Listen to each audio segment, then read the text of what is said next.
Vasudevaya.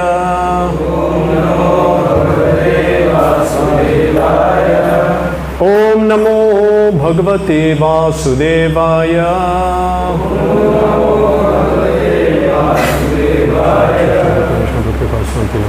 Nama Om Vishnu Padaya Krishna Prishtaya Bhutale Shrimate Bhakti Vedanta Swaminiti Namane. Namaste Saraswate Deve Gauravani Pracharine Nirvishesha Shunyavadi Pashata Deshatarine. Jai Shri Krishna Chaitanya Prabhu Nityananda Shri Advaita Gadadhar Shivasani Gaura Bhaktivinoda. Hare Krishna Krishna Krishna Hare Hare Hare Rama Rama Rama Hare Hare. Hare Krishna. Welcome to our Bhagavad Gita presentation today. Some of you will be surprised. We are saying Bhagavad Gita presentation, but you are seeing a strange title. Actually, Bhagavad Gita was spoken to the Raj Rishis. Initially, Krishna spoke Bhagavad Gita to Surya Bhagwan. Then it came down parampara to Ikshvaku and all the rulers of the planets. That time this planet was ruled by Ikshvaku. The reason is because the ruler has to know how to rule. What is the principles to rule by? What is the purpose of the state, of the government? And that is, there are spiritual principles. So, as Krishna says in Gita, Evam parampara praptam imam rajar shayo viduhu. This Bhagavad Gita was received in parampara and the Raj Rishis understood it in that way. Raj Rishis were saintly kings. So, Bhagavad Gita has a scope in governance. It's supposed to be implemented on level of government, society. And Srila Prabhupada, our founder Acharya, said, Krishna consciousness, Bhagavad Gita's teachings, should be entering all scopes of life. Don't compartmentalize it in religion, that's it. It has to enter economy. The economic system, social, political, should be godly and spiritual. It should pervade everything, even education system. So today's session of Bhagavad Gita is based on a response to a comment that was made by the head of a crucial institution of India on 15th September, the head of the judiciary. So first we'll analyze, we'll look at this, the comments made. We are taking it as an educational tool. Because these comments were made, we can understand what is the mindset of this personality and a lot of other persons. So, what is the correction for that? Okay, in the view of Bhagavad Gita. So, we'll analyze the comment in context of the duties and the role of the office of the head of the judiciary, which is the Chief Justice of India. Now, I don't know how many of you know about the structure of the Indian government. We'll go a little bit towards this so you understand the background. Okay, do you know this, that the Indian government has three organs? Legislative, executive, judicial. So legislative council, they make the law. Executive, that is the prime minister, president, they implement the law. And the judiciary, they interpret the law and settle any arguments. This is supposed to be the idea, okay? So the judiciary, this is the branch of the government that interprets the law, settles disputes within the public and between legislative and executive. You can say it's considered the watchdog of democracy and also the guardian of the constitution, the judiciary. Okay, it comprises the Supreme Court, the High Court, district and other subordinate courts. It's supposed to ensure justice. So these three organs are independent to act. It's not that they come under anyone. Justice in the judiciary should be freely, supposed to be freely carried out. No one should be putting pressure. And same with the other, legislature and executive. Okay, so this is a tremendous power someone has. So when someone has a responsibility and power, what comes with it, a big responsibility to be mindful of actions and comments and ensure that whatever they're doing is in line with what the public wants, because they are serving the public. So the public here is Indians. What are the traditions and religions? What is the culture? So whatever they're doing should be in line with that. Because ultimately, they are servants of the state.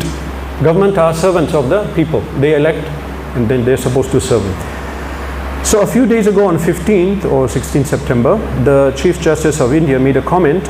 It was deemed by many, I'm quoting, that many lawyers, many heads of state, heads of states said that this was offensive.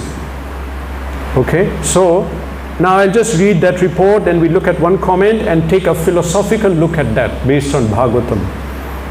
Okay, so I'm just reading this report. Some of you, how many of you know about this issue? Okay, some of you. Okay, so let me read it. This is what happened. I'm reading a report from India Today, published on 17 September 2025. It's from the internet, so you can't sue me. No one can sue me. I'm reading it. Chief Justice of India, B.R. Gavai, has come under criticism over his remarks perceived as insensitive by a section of advocates. While hearing a plea seeking the restoration of a damaged Lord Vishnu idol in Madhya Pradesh, the CJI Gavai-led bench, while rejecting the plea on Tuesday, said the matter fell under the jurisdiction of the Archaeological Survey of India and asked the petitioner to pray to Lord Vishnu for intervention. He said, "This is purely a publicity interest litigation. Go and ask the deity itself to do something now. You say you are a staunch devotee of Lord Vishnu, so go and pray now," the Supreme Court told petitioner Rakesh Dalal. The petition sought directions from the top court to restore a 7-foot deity. A 7-foot deity was destroyed long time ago at the Javari temple, which is part of Khajuraho temple complex, a UNESCO World Heritage Site. It claimed the idol was damaged during the Mughal invasion, and despite several appeals to authorities, it was not restored or repaired.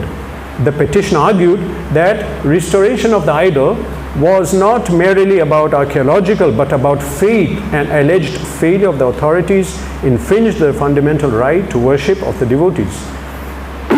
As the ruling became public, the Chief Justice came under severe criticism on social media for his remarks. Posts calling for the CJI's impeachment also went viral, and users emphasizing that the remarks hurt religious sentiments. Several advocates have also written to CJI Gavai asking him to withdraw his statement against Lord Vishnu and Sanatan Dharma. Advocate Vineet Jindal also sent a copy of his letter to the President. I hope the Supreme Court and the President will treat this matter with seriousness and ensure that the dignity of every faith is preserved, Jindal said in his letter to CJI. Another lawyer, Satyam Singh Rajput, wrote an open letter to CJI Gavai and asked him to reconsider and withdraw his remarks. In his letter, Rajput urged the CJI to issue a clarification. As a devoted follower of Lord Vishnu, I am personally shocked by these remarks. For millions of Hindus, devotion to Lord Vishnu is not merely a matter of personal belief, but the very foundation of their spiritual existence and cultural identity, Rajput said. So this is a report in India Today, published September 17, 2025. Okay, so it's a long report. I'll put it, summarize it. Some people from Madhya Pradesh saw that this temple was damaged. It was a Vishnu temple. So they said, why should it be damaged? This is a temple. It should be made up. It should be constructed and the deity should be restored. So then the Chief Justice said, no, this is an archaeological issue. It's not archaeological, it's about religion. It's about the Sanatan Dharma, the faith of some people. Okay, so now let's look at this reply that he said on 15th. He said, go and ask the deity itself to do something. You say you're a staunch devotee of Lord Vishnu, so go and pray now. This was his response. So this was a fair petition. Somebody said we have to restore the temple and the deities. Okay, this is, of course, it's a fair petition. It was desecrated and they had been trying to get it repaired, but people were not listening, saying it's archaeology. So he approached the Supreme Court, and Supreme Court said that you are devotees of Vishnu, so you pray to Vishnu. That's what he said. Okay, so now this is, the Supreme Court is supposed to be guardian of justice, law and justice in the country, especially the head of the judiciary. So this was considered offensive and out of line, because how can the head of a judiciary insult someone's faith? Actually, he himself is, it doesn't matter what he's believing, he's actually from Buddhist background, but that does not mean that respect should be shown to other faiths, especially the main faith of this land is Sanatana Dharma. So heads of institutions should function in accordance with that, with Sanatana Dharma. So in case this petition was, if he felt it's not to be considered, this is saying it should be for the Archaeological Survey of India, so you can say that, okay, but we should not have to say that you pray to go and pray to Vishnu, he'll do it. Okay, now by saying this, it's implying that Vishnu won't do anything, because he said this is not to be done, it's by the Archaeological Survey of India. So by implying that go and pray to Vishnu, it won't happen, because it's not meant to happen. He said it shouldn't happen, this is not a function of the law, so you pray to Vishnu. It was like a mocking tone, and he refused to do anything about it. Okay, now what we will look at the philosophical point of Vishnu not stopping the desecration of his temple and not replacing his head on the deity. That's what the point is, isn't it? He said, the Chief Justice said, that go and pray to Vishnu to do it. Okay, so let's look at that point. Okay.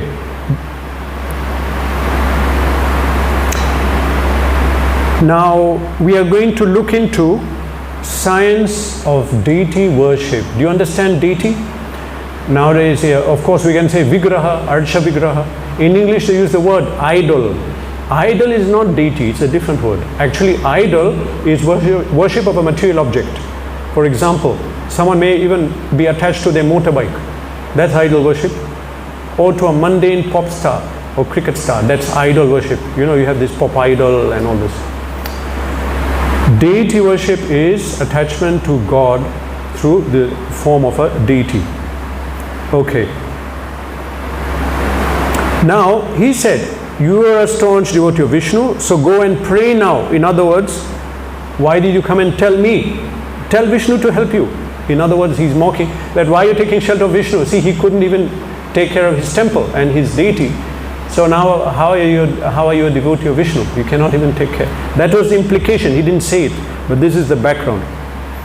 Okay. Now, any proper follower of Sanatana Dharma who has read Bhagavad Gita, Srimad Bhagavatam, Ramayana, which is, I think, very few. Nowadays, people are not reading at all. It's just lip service. They'll say, I am Hindu, I am follower. But if we have properly read it, okay, then we'll have a proper understanding of the deity form of the Lord. Okay. And we would not say such a thing. Why not? Because we understand properly that Vishnu, Krishna, taking the form of a deity, there's a specific purpose. What is the purpose? Why does he take this form? Who can say? Why does Krishna come in the form of this deity? We know Krishna is in Goloka, he's all pervading. Vishnu, they're the same person. So why does then Vishnu come in the deity form like this? Who can say? Yes. Yeah, correct. It's a chance for us to serve him. Now, so to say, you pray to him, he'll do his, no, that's not the meaning, because the meaning is the deity came to give you a great benediction to serve the Lord, so you protect him, you feed him, you clothe him. You think God cannot feed himself? Actually, the Supreme Lord is carrying planets and moving them around the universe. He created this manifestation. He says, Aham sarvasya prabhavo, everything comes out of me. Mata smritim jnanam apohanam, from me comes intelligence. All of us are having intelligence. That intelligence is given by Paramatma situated in our heart. Krishna is giving that intelligence. We are seeing ecosystems functioning. The background is Krishna. Whole nature is working. Oceans, tides are coming in, tide is going out. Moon is coming on a full moon, then dull. Then the sun is rising on time, setting on time. We will be late for college, for work. Sun will not be late. It will rise. The time is given. What time the sun should rise and set. So Supreme Lord is 100% in control. Upanishad says, not a blade of grass moves without permission of the Lord. Upanishad also says, Bhishma Sad Vata Pavate. Wind is blowing out of fear of the Lord. Bhishma Sat Surya Udayaha. Sun is rising out of fear of the Lord. Everything's functioning by the Supreme Lord. So he cannot put the deity head the head of the deity on his the head on his deity form. He cannot do that. He can do it. But the understanding, if we understand properly, is deity form of the Lord is come for us to serve him. It's a great mercy because we are now materially conditioned. We cannot see God. God is spiritual. He has a spiritual form. We want to serve the Lord, but we cannot even see him. What do? Supreme Lord came in a form of a deity. He punishes wrong, awards the good, gives liberation. So the whole system is working out of him. So out of ignorance, people criticize deity. Look, this is your God. He cannot do anything. He's not. That is not the point. The form is, this is the form. Supreme Lord came for us to serve him. Okay. So now another point is here. The deity form of the Lord. Some may question, because we are worshipping God. Some people say we are worshipping the Supreme God who's all pervading, all powerful. Why are you going to the temple to worship God? He's everywhere. So Srila Prabhupada said, he's everywhere? Yes. Then he's in the temple. We can go there. That's a simple answer. More detailed answer. Why do we do deity worship? Because Krishna wants it. Krishna says in Srimad Bhagavatam, this is a verse, Archayam sthandile gnova surya vavsu hridye dvija dravyena bhakti yuktor chet so guru mam amayaya. A twice born person should worship me, his worship of the Lord, without duplicity, offering appropriate paraphernalia in loving devotion to my deity form, or to a form of me appearing upon the ground, in the fire, in the sun, in water, or within the worshipper's own heart. So there's a verse here, Archayam. Archa means, this specific word means, Archan, it means deity form. Archa, Vigraha, is the form of worship. And Archana is the system of worship of the deity. It's a major part of Sanatana Dharma. Out of 9 forms of bhakti, one is Archanam, how to increase bhakti, worshipping the deity form of the Lord. So, Krishna has ordered us to worship his deity form. That's why we do it. Our Shastra says we should do it. This is the point. Okay, it's not sentimental, it's not whimsical, like a child will have a Barbie doll and dress and feed, and we are doing, it's not like that. We are following Agamas, we are following Puranas, and something called Tantra.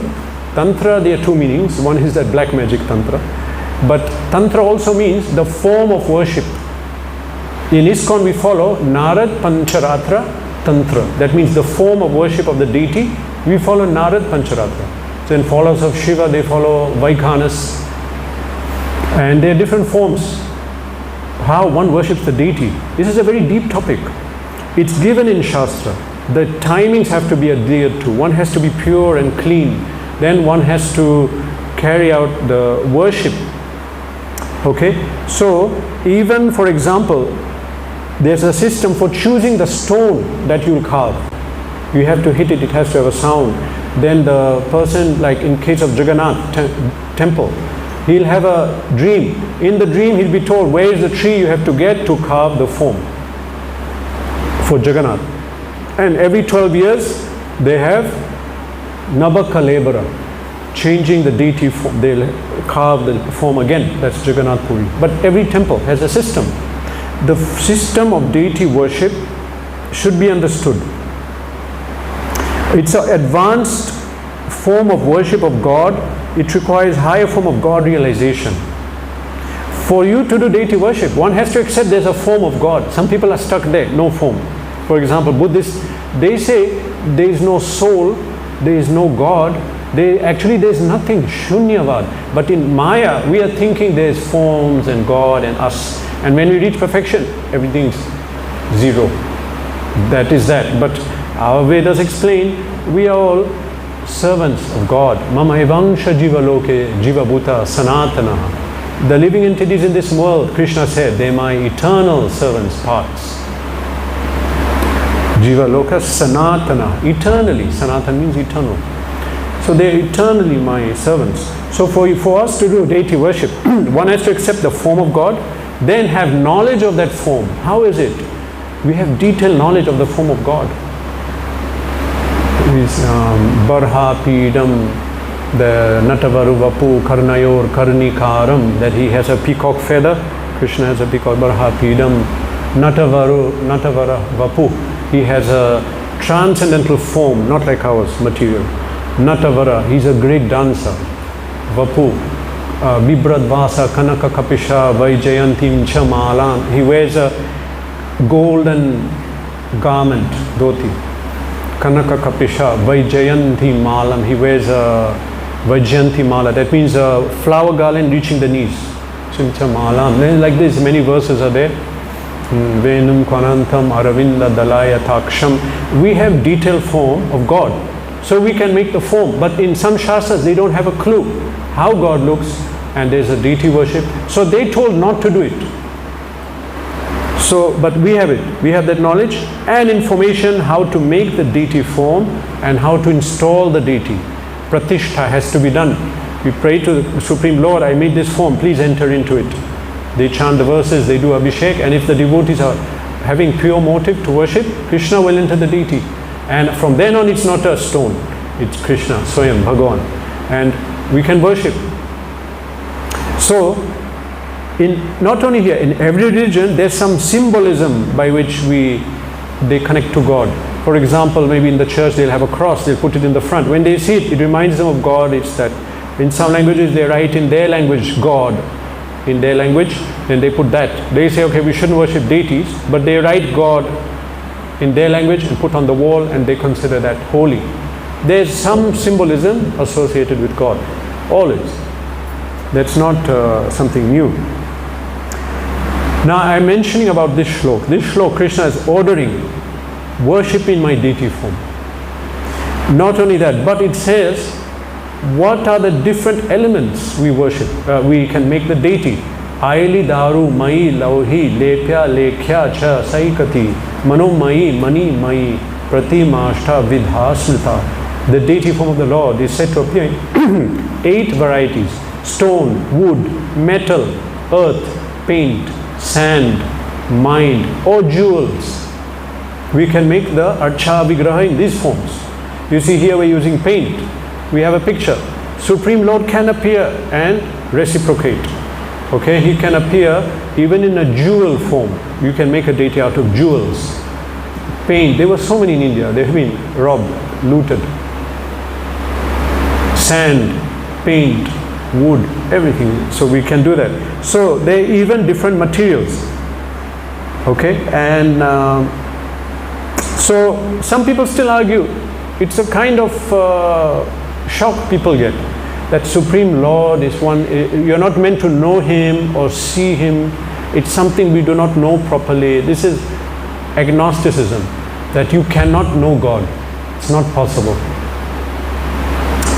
But everyone understands at one point that the Vedic scriptures is the greatest body and oldest body of philosophical knowledge known to man, fully revealing God in as much as we can capture with our limited material senses.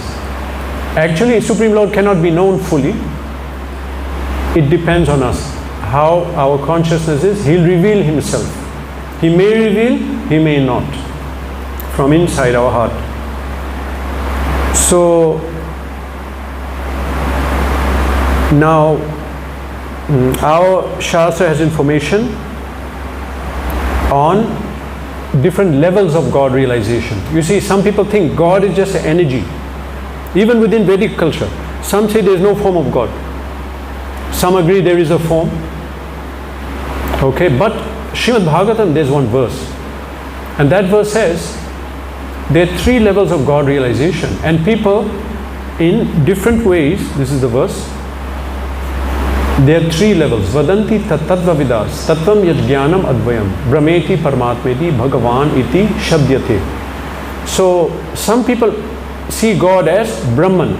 Learned transcendentalists who know the absolute truth call this non-dual substance Brahman, Paramatma, Bhagavan. Now let me explain. The form where people say God is everything, all-pervading, that is called Brahman. That is true. Krishna is everywhere. He's present everywhere. He says in Bhagavad Gita, Maya tatamidam sarvam jagad avyakta murtina. I am pervading the whole world in my unmanifested form. Avyakta murtina. I am there. So some people understand God in that way. They don't know anything else. That means they have Brahman realization. Higher than that, some understand God is everywhere, but God is in my heart. I can speak, I want to pray to Him. I can feel the presence of God in me, in everyone. So that is called Paramatma realization. Brahmeti Paramatmeti. Then, higher than that is Bhagavan. Bhagavan means the actual form of God. There is a personality.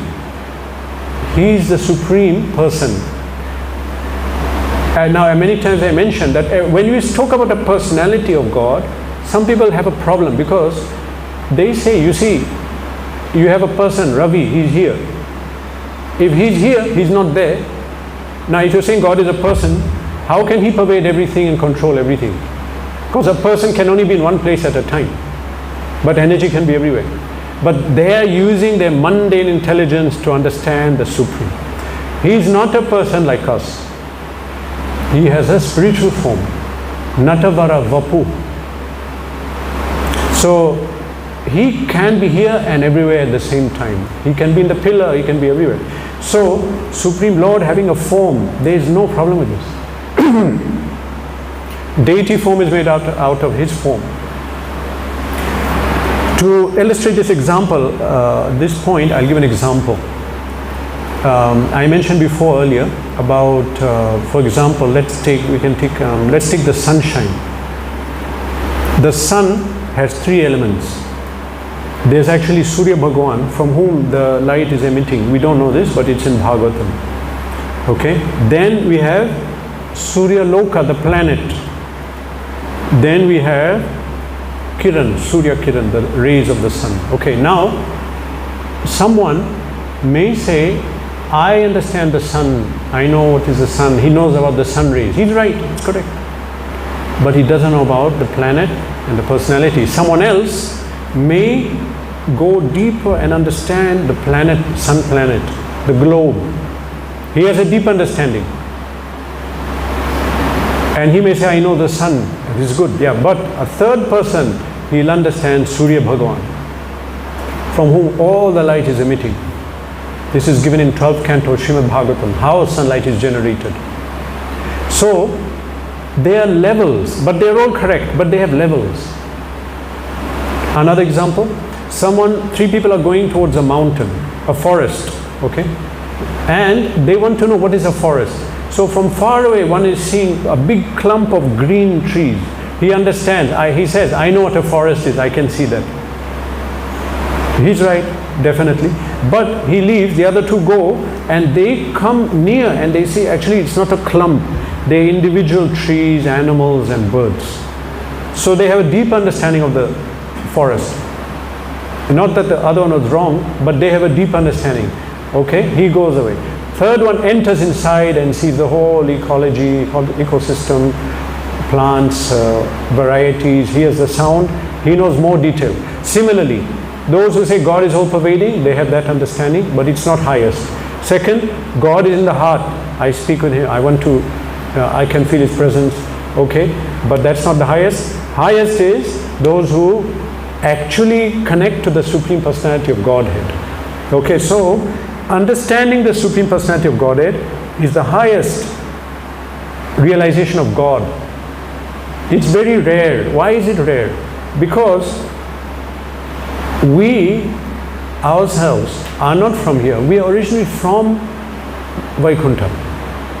The Upanishads explain, Ayat Divyani Dhamani Tashtuhu. We were situated in Divya Dham before. But we rejected to serve Krishna or Vishnu. So we came here out of envy, Irsha. Envy starts with envy of God. Because He's all powerful and we have to serve Him. We thought, no, I want to serve myself.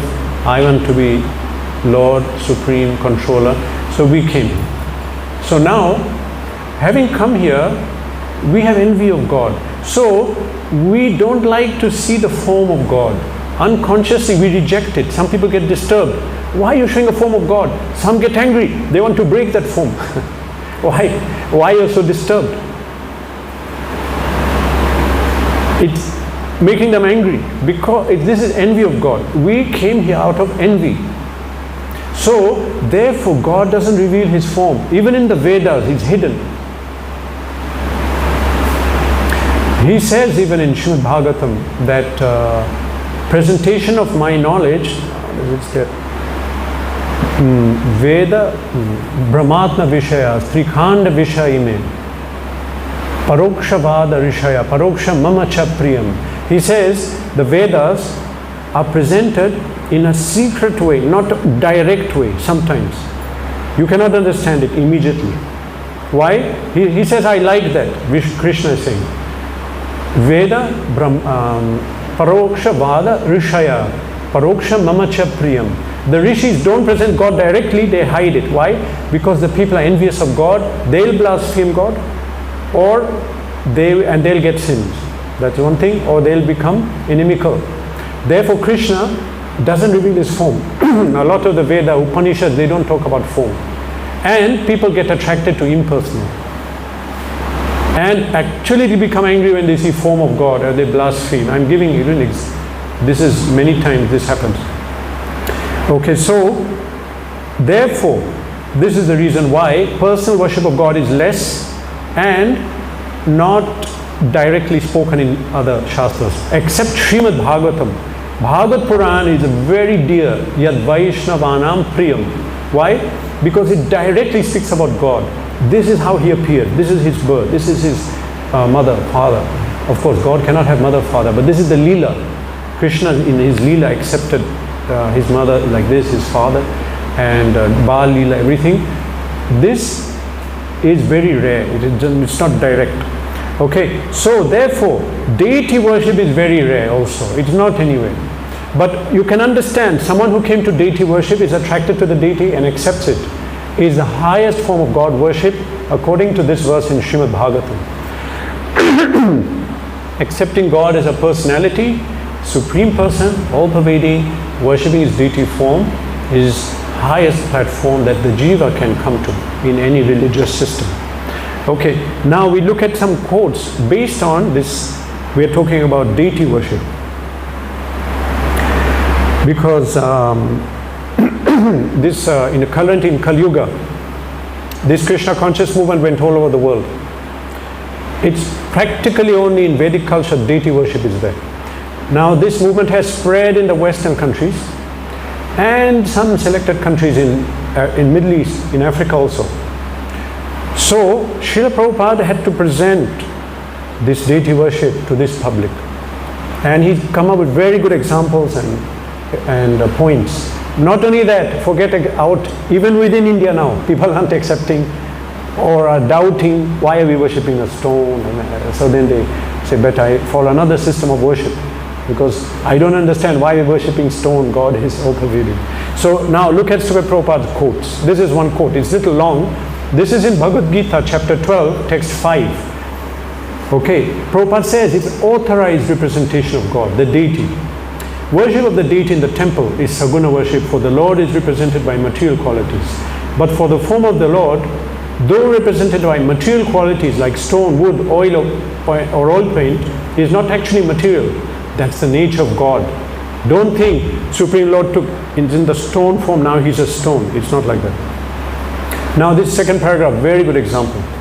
A crude example may be given. We may find some mailbox on the street. If we post our letters in those boxes, they will naturally go to their destination without difficulty. But any old box or an imitation which we may find somewhere, but which is not authorized by the post office, will not do the work. Similarly, God has an authorized representation in the deity form, which is called Archa Vigraha. Okay, now let's look at this context. Letterbox. If somebody doesn't know what's the post office, and I'm telling him, look, this letter has to go to Brazil. Okay, so I'm putting in this hole, it will go to Brazil. How is that? I think, how can you say that? He'll think we are crazy. If you wanted to go to Brazil, take it to Brazil. He doesn't understand the postal system. No, if I put in this hole, it will go to Brazil. He doesn't have that knowledge. Prabhupada says, similarly, there is an authorized representation of God where we can worship, even though it is stone or whatever it is. Krishna will accept your offering of bhoga, your dress, whatever. He'll accept. Someone may think this is a stone, but he doesn't understand the system. The Archa Vigraha is an incarnation of the Supreme Lord. God will accept service through that form. The Lord is omnipotent, all-powerful. Therefore, by His incarnation as Archa Vigraha, He can accept services of the devotee, just to make it convenient for the man in conditioned life. You see, I want to awaken God consciousness. I want to think of God all the time. I want to serve God. I have a great desire to approach God. But I cannot see Him. I cannot speak to Him because He's spiritual and I cannot. But out of His great mercy, He'll come in the Vigraha form. I can offer prayers, He will receive them. In advanced level, the Vigraha comes in the dream and speaks and does so many leelas with devotees. I'm speaking all this because of this issue that happened. People don't understand. It's as we said, this is a reply to those comments by the Chief Justice of India. People don't understand this science. Now you are saying, tell the deity to fix himself. No, that is the form he took for you to serve him. And everyone should be serving him. The heads of government should be serving the deity. That's why they're in that position. Okay, so now someone may argue that we are talking about the Archa Vigraha. Okay, but how can you take a stone or wood and call this God? You know God is all pervading. How can you do this? So when someone says this, it means they didn't understand God in totality. Supreme God is achintya. Chinta means conceive or think. He's achintya. You cannot put him in your mind and understand him in that way. He can do anything. So let's look at another one. Material senses cannot perceive the spiritual nature of the Lord. Therefore the Lord accepts Archa Vigraha, which is apparently made of material elements like earth, wood, stone, but actually there is no material contamination. Don't think Supreme Lord now has become a stone. No, He is still Supreme Lord. Rather the stone became spiritual. The Lord being Kaivalya, one alone, there is no matter in Him. He is one without a second. Therefore the Almighty Lord can appear in any form without being contaminated by material conception. Do you understand this Kaivalya? Kaivalya means, Keval means only. Kaivalya means that Supreme Lord, He'll only exist in His form. He cannot become contaminated or changed. What about me? I was in Vaikuntha, like all of you. I fell here, I got contaminated by Maya. So I'm contaminated. Supreme Lord cannot be contaminated. Even if He decides to come in a stone form, He's not stone. Fully we should understand Supreme Lord is present and accordingly follow rules and regulations of worship and offering and prayer, because He is 100% present there. Okay? The Lord cannot be contaminated. So idea is, yes, He's made of stone or wood, but there is no material contamination. God is powerful. He can do anything. He can turn matter to spirit. He can turn spirit to matter. For me, this is matter. I am a soul, I am spirit. Supreme God is spirit, Vaikuntha is spirit, Chinmay Vastu. This is Jada Vastu, matter. For Supreme Lord, This is matter, he'll change into spirit, he can do it. For example, a devotee of Vishnu or Krishna, if he's praying to Krishna and becomes a pure devotee, his body is not material, it becomes spiritual. We who cannot see spirit are seeing this is a normal material body, but it's not. His birth chart doesn't apply, karma is destroyed, he's fully under Krishna. Therefore, when such people die, they are not burnt, they're put in samadhi. And then what happens? We can approach that samadhi and pray, and he will listen and he will help us. It's not that even he's there, he's attained perfection, but the body he occupied is fully spiritualized. So when it's put in samadhi, anybody can come there and get the spiritual potency, his mercy, to advance faster. Therefore, Vaishnava tradition is we put samadhis of pure devotees. For example, we have Srila Prabhupada Samadhi, his Guru's Samadhi, his Guru's Samadhi, and every year we go to visit in Mayapur, Vrindavan. Supreme Lord can turn matter to spirit. And this is why a normal stone, you pray and you do pran pratishtha, and then this is not a stone at all. In advanced level, the deity communicates, speaks, and we have accounts of deities walking. This Sakshi Gopal, there's a story. It's next to Jagannath Puri, one deity that walked. Then they brought the deity there. Okay, so as I said, this is a higher realization of God. People don't have this knowledge in different shastras around the world. There is knowledge of God, but it's not so deep, because there's a reason I mentioned, the jiva is envious of God. So God doesn't reveal himself. They'll criticize. You see, like they criticize now, why Krishna is dancing with so many other people's wives. Actually, every jiva belongs to Krishna and is meant for Krishna's enjoyment. So, when God reveals his Leela and his form, people criticize. So it's not revealed. And but one who accepts this is the highest form of God worship. Okay, worship of the deity form is a direct connection with God. We should understand this. Like Supreme Lord is here and I am speaking, bowing, offering prayers.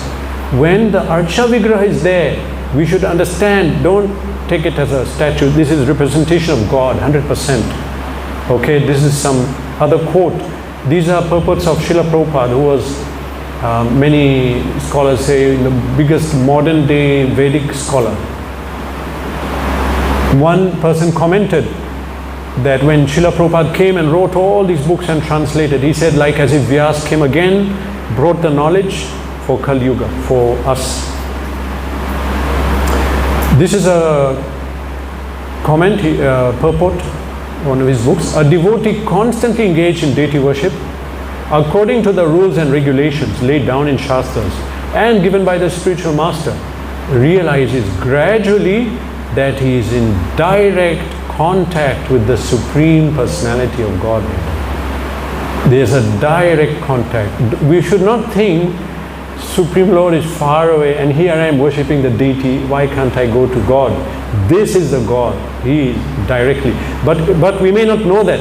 But the more we worship the deity form, and one very important point is here, according to rules and regulations, we have to follow the rules. First of all, you don't go buy a deity in a shop and worship. You cannot do that. You have to take Diksha, take a Guru. Then the Guru has to give the permission. Then we chant the Guru Pranam Mantra and then do the Archan in every step. Okay? We cannot just worship. So, rules and regulations, if one follows and follows the spiritual master's instructions, then he is in direct contact with the Supreme Personality of Godhead. There is a direct contact.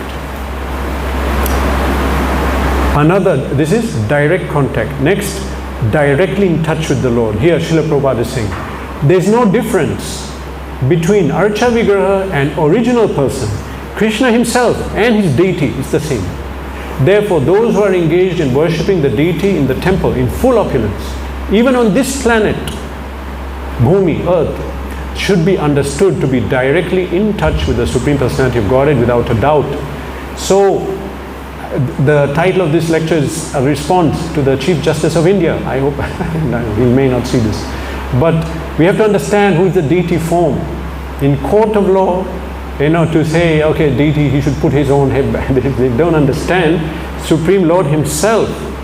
We can get the mercy by serving and respecting the deity form of the Lord. Okay, so the proper system, actually, when we talk about a government, okay, I mentioned about legislature, judiciary, executive, okay, or anyone in any kind of power, let's say chief of police, chief of the courts, and the minister of transport, communication, any leader, okay, their understanding should be that everything belongs to God, we are serving on behalf of God. Now we say everything belongs to the state, that is communism, or everything belongs to the people, that is socialism. Or we are ruling, the government is for the people, by the people, this is democracy. All of these are wrong because you have eliminated the owner of this planet. We took birth and this planet is already here, isn't it? Did we make it? We didn't make it. In between we came and said, America is mine, this is our border. And when he dies, America will be there. When he took birth, it was there. In between, he's calling it his. This is not the Vedic system. There were no borders before. Even till, I think British were the first, they colonized and put borders, India and Myanmar, and before there were no borders. People are allowed to freely move around, only that the armies and government, there was some clashes. So one should have proper understanding. And government is meant to understand that everything belongs to Vishnu. We are ruling on his behalf. So this is a verse in Isha Upanishad. Has anyone heard of this Upanishad? Isha Upanishad. Who has heard of it? You know, two of you. There are 108 main Upanishads. Upanishads are part of the 4 Vedas, and Isha Upanishad is supposed to be one of the highest. So Isha Upanishad opens with text 1. Ishavāsyamidam sarvam yatkinchit jagatyam jagat tena tyaktena bhunjita ma gridakasya svidhanam. Translation: everything animate or inanimate that is within the universe is controlled and owned by the Lord. One should therefore accept only those things necessary for himself, which are set aside as his quota. One should not accept other things, knowing well to whom they belong. This is order of the Vedas. We cannot claim anything belonging to us. But for us to survive, we need some land, some food, some wealth, so we can take that much. It says here, Magridya kasya svidhanam. Just take what you need, not more. Therefore, excessive wealth is sinful, actually, according to this verse. Also, it's a point for heads of government to understand everything belongs to God. So, a justice, a judge has to judge with mind that I have to instill the rules of Vishnu. I have to serve him and protect his rule. It should be like this. Okay, this is the system. So, unfortunately, you see, India is a spiritual culture, Vedas. Traditionally, this was a spiritual culture. You know, our education system was spiritual. We had a Gurukul system. Government system, there was Rajarshi. Then the Rajas, they will take guidance from Brahmanas. Brahmanas will study Shastra and guide. Then the Rajarshis, the Kshatriyas will rule based on that, and Vaishyas will produce the wealth and give it to everyone. Not that everyone had to do their work for their well-being, because then, supposing if a Brahmana had to do that, then he cannot study Shastra. Then how will he guide society? And you're saying, okay, king should also work. Then how will he manage? So that was a different system based on the Vedas. And so that was based on self-realization. Now we got the colonial system. Actually, this system I showed, the 3 organs of government, this was derived from the British government system. That is materialistic. That is how to divide wealth and spread prosperity and govern like that. Nothing to do with spiritual. So there is some disconsonance, disharmony. Currently the government system in India, because the people, what they want to hear and worship, what we're reading in Gita and studying now court of government is saying something like this, what happened? That we cannot restore this temple, it's part of archaeological survey of India. But actually Vishnu is the head of this whole creation. Shouldn't we make his temple and build it? But you cannot say that, because now this secular thing, and we are not allowed to think in the Vedic way. So there's a consonance now, because we have inherited this system from the colonial system. But the original Vedic system was very different. Up till recently, for example in Kerala, I'm giving one example, but it was all over the world. In Kerala, anyone here from Kerala? Oh, you're from, okay. So we had this Travancore kingdom. And you probably, which part are you from? You're not, okay, you visited. So you would have known that. There's a city called Trivandrum. What is the original name? Thiruvananthapuram. Named after? Who is it named after? Huh? No, correct. Thiruvananthapuram. Who is it named after? Let's break it up. Thiru, meaning of Thiru is like Shri or holy. Thiru. Ananta. Who is Ananta? Ananta Padmanabha Swami, the deity in Trivandrum, Ananta Padmanabha Swami. So Thiru Ananthapuram, it's named after the deity.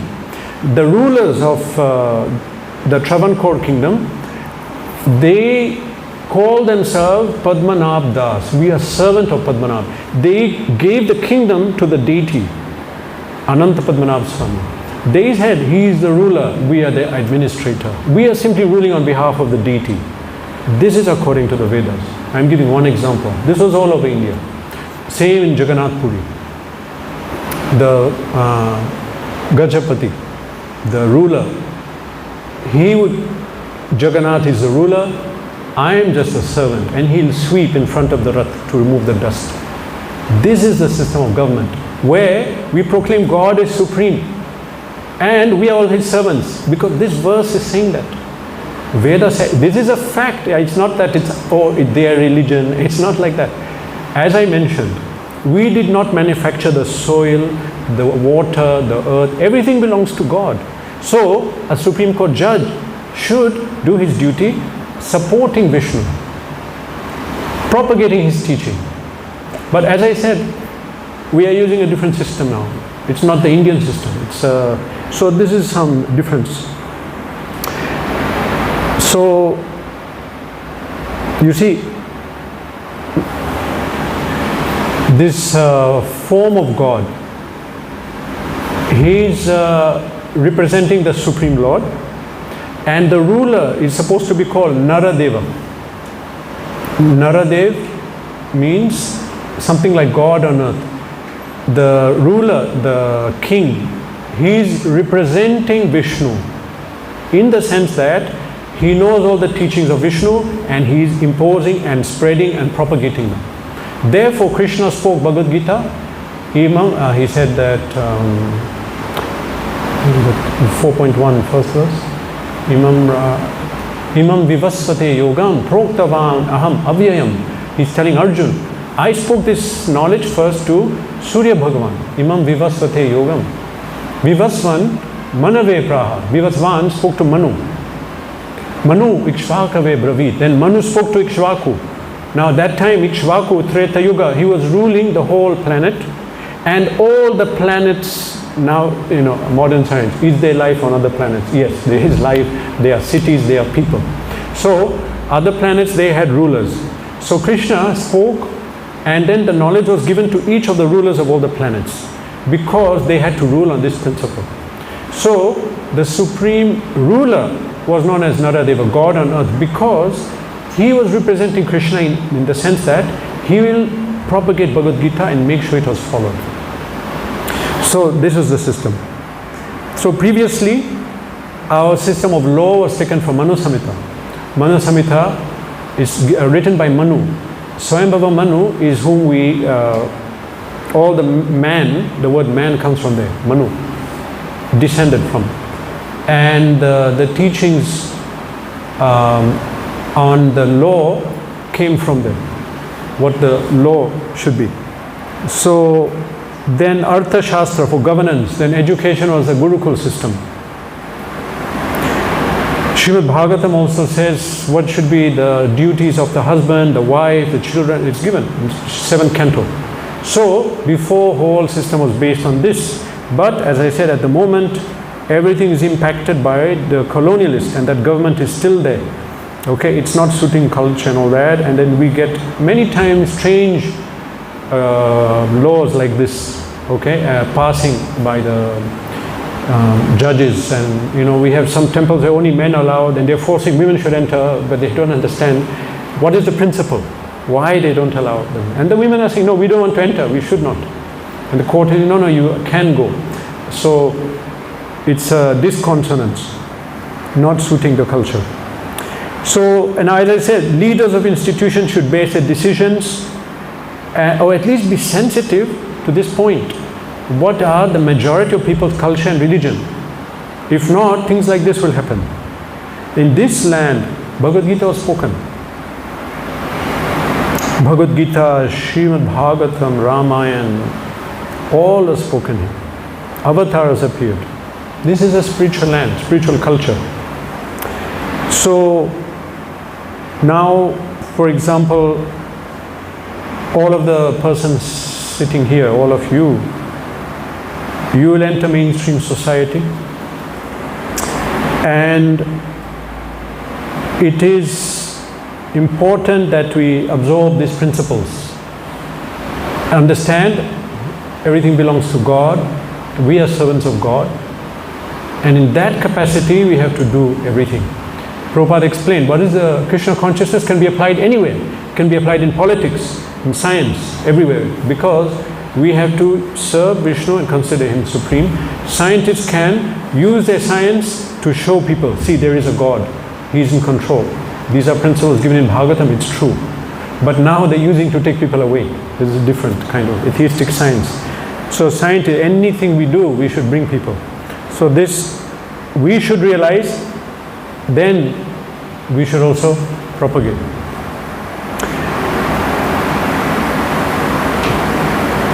This movement that Prabhupada set up finally has to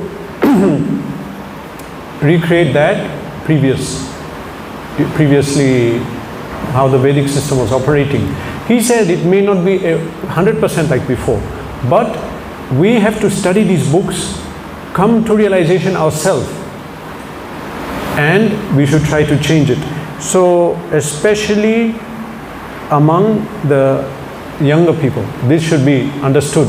We should not now copy 100% the Western way. Actually, even the Western way today is not how it was before. There also, there was a time it was in a godly way. Everything was under the church and everything. In fact, Oxford and Cambridge, they were gurukuls, you know. If you go there or do research, they were part of the church. They were teaching theology. Slowly, scientists came, technology, then they changed everyone into atheists. Now they rejected everything. They don't accept God. And so that is not, that is, in Bhagavad Gita says, Yo bhukta stena eva saha. In one verse in chapter 3, 3.14 or 15, Krishna says, those who live in this world and enjoy and do not serve God or do yajna, stena eva saha. Stena means thief. He calls them, they're thieves. They're taking something which is not theirs. Isha vasyam idam sarvam, everything belongs to God. So this movement has a blueprint to bring things back to that position. Through Prabhupada's teachings, he's given the instructions how to do it, how to pervade. The knowledge of Gita should be pervading everything and should go back. Okay, so this is, I the other day tried to keep up with what goes on, and then I realized, I saw this comment made by Chief Justice. Then I understood people don't understand. What is the deity? Who is Vishnu? What is going on? This is the problem. So if they understand, they won't make comments like that. Okay, Hare Krishna. Any question? I have a question. Okay, Yash. You said that the personality of God has a form. He has Yeah. a golden booty and Yes. mala. Yeah. If we manipulate that form and make a deity out of it and then we can't understand everything, will they still enter the material deity? Okay, so the question is that I gave a description of God. Supposing we personally take, maybe if I'm good at making clay objects, so I make a clay version of Krishna and everything, will it still be clay? But if you follow the rules and regulations, I'll explain. The people who do what you call stapati, they are coming in generations of families. There is a way we choose the material. For example, for the stone, they'll hit it, it should make a sound. When the Jagannath deity will have Shankar Chakra Padma, Gada, which is there actually on the tree bark. So it's not that anyhow anything. Today they are remaining in Jaipur, these people, in Kanchipuram and Orissa. I don't know about other places. I know that in Jaipur, almost all of ISKCON gets deities from there, from certain families who are doing it for generations. They do it in the way that it's supposed to be done. That's one thing. In Kanchipuram also, in ISKCON Mayapur, our Nrsimha Vigraha came from there. So, it's not that anyone can do. Even how to do it, there's a way. You have to be a devotee, pure devotee. Because when you're making the deity, inside, Krishna takes over, uses your senses and hands and will do it properly. But that will not work if you're not a devotee. He cannot. A devotee agrees that I am a servant of Krishna. Let him use me. But someone who's not a pure devotee, he'll have other desires. So Krishna will not use him. So the answer is, it's not that anybody can take it. And also worship, not anyone can worship. Srila Prabhupada discouraged deity worship for ISKCON. He said at least for 2 generations. Because many people don't have fixed habits and things. He said you worship pictures. Deities can be in temples. And some people can worship Shalagram. But after 2 generations, when people become more fixed, then maybe. Some exceptions are there. So that's the answer to your question. That it's not just we can do it.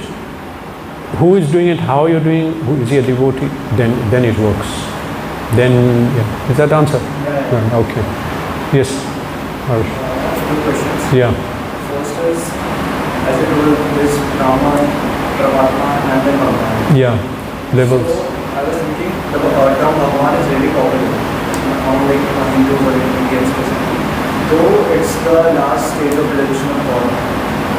So it's still popular, it's like really widely used and... Yeah. And they'll call anyone Bhagavan, basically. How is that, how did that happen? Okay. Then I'll explain that. So the question is that I mentioned about levels of God realization as Brahman, Paramatma, Bhagavan. So Bhagavan, actually that word is widely used. In very old fixed tradition, wives will call their husband Bhagavan. And some devatas will say Bhagavan. Bhagavan means one who has opulences. Van, Shraddhavan, Dhanyavan. Van means who has. So Bhagavan means one who has opulences. So in that way, anyone who's very great or powerful, we may use that word. But if the greatest and most opulent person is to be analyzed, and it was analyzed by Parashara Muni in one shloka, the most opulent, most beautiful, he said that this is Krishna.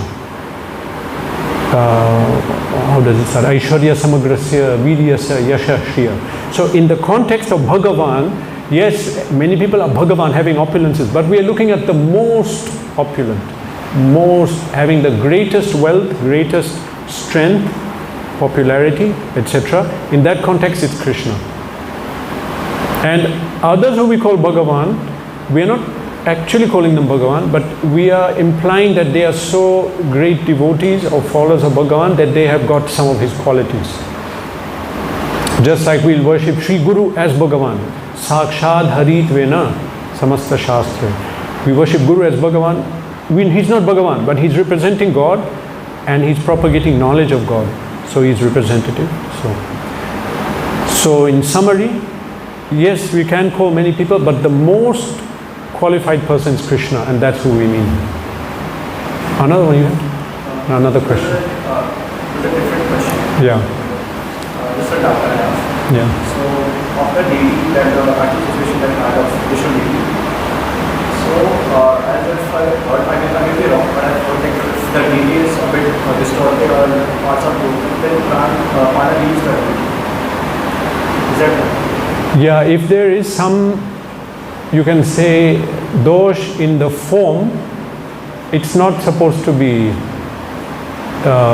installed. That's a fact. So, if the prana has already left the deity that was there in the temple, why is there a point to restore it? No, there are many answers to that. One is, for example, even though I said that if some dosh is there, will not, but if there's some pure devotee, great personality, Supreme Lord may agree to come, but that is not a rule, that is a big exception. Okay, that is one rule. And in this way, yeah, that's what you said is right. Then one has to look at this in terms of Shastra, what it means, how to reason with this. Because if you saw the picture, the deity is not independent, it's carved into a big structure. Just like if anyone has seen Remuna, there's the deity, or Nadwar, it's something is surrounding, it's made into a structure. So you have to change the whole thing. So in that way, that would be difficult to replace the whole. Then that becomes a philosophical thing. I'm not sure about that. We have to get someone expert. There are people who have studied these things, they understand deity worship properly.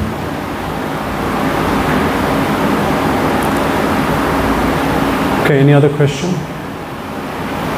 Okay, so I'll conclude that I started off by saying that these were comments made, they were actually offensive, but not understanding the form of Vishnu. So we should not fall in this trap, we should get the proper understanding. Otherwise, it's it's called Seva Parad. There will be a big reaction, may come in the next life, if someone insults the form of Vishnu. Hare Krishna. Srimad Bhagavad Gita ki jai.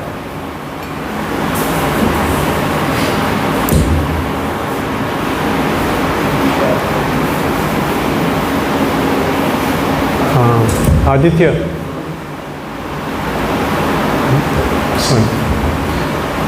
Okay, so you can just roll up the mats, and now we'll